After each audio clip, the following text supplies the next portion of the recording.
The Nigerian Civil War. Two sides, one tragedy. What happens when a country goes to war against itself?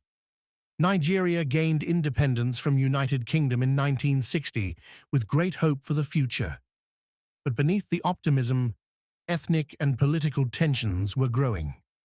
The country's politics was largely dominated by three major ethnic groups: the Hausa Fulani in the north, the Yoruba in the west, and the Igbo in the east.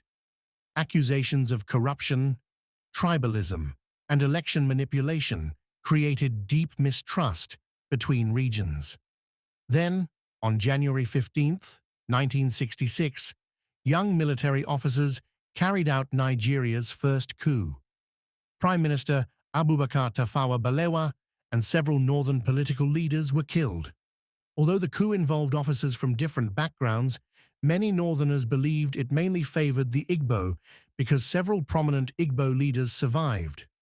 Soon after, Major General Johnson Aguiyi Ironsi became head of state, but tensions only worsened. In July 1966, northern officers launched a counter-coup. Ironsi was killed, and Lieutenant Colonel Yakubu Gowon emerged as Nigeria's new leader.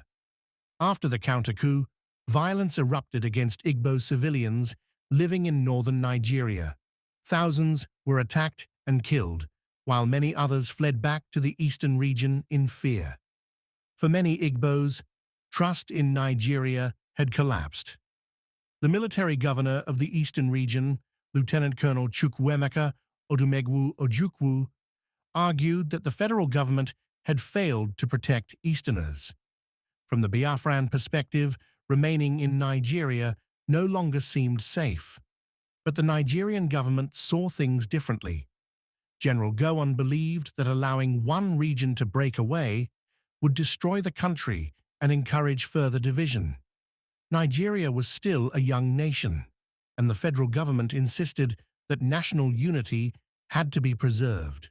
There was also the issue of oil wealth in the eastern region, which made the crisis even more serious. In early 1967, leaders from both sides met in Aburi, Ghana, in an attempt to prevent war. But disagreements over the peace agreement soon emerged, and tensions continued to rise. Then, on May 30, 1967, Ojukwu declared the independent Republic of Biafra. To Biafrans, it was an act of survival and self-determination. To the Nigerian government, it was rebellion. In July 1967, war officially began as federal troops moved into Biafra.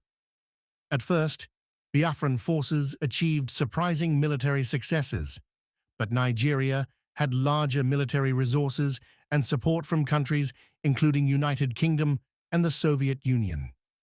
As the war dragged on, Biafra became increasingly isolated. Food and medical supplies were blocked, leading to severe famine. Images of starving Biafran children shocked the world and became the most haunting symbol of the conflict. To many Nigerians fighting for the federal side, the war was about preserving the country's unity. To many Biafrans, it was about survival. By 1970, Biafra was collapsing.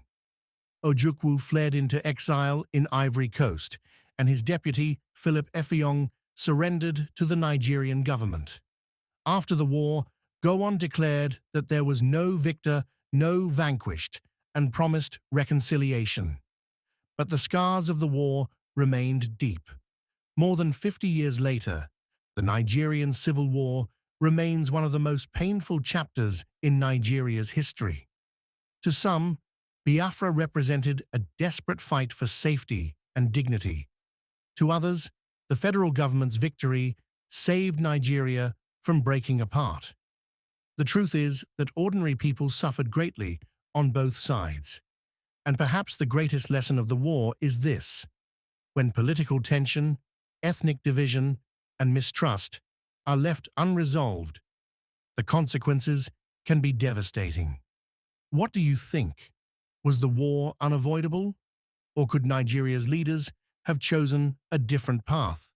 Share your thoughts in the comments and subscribe to the story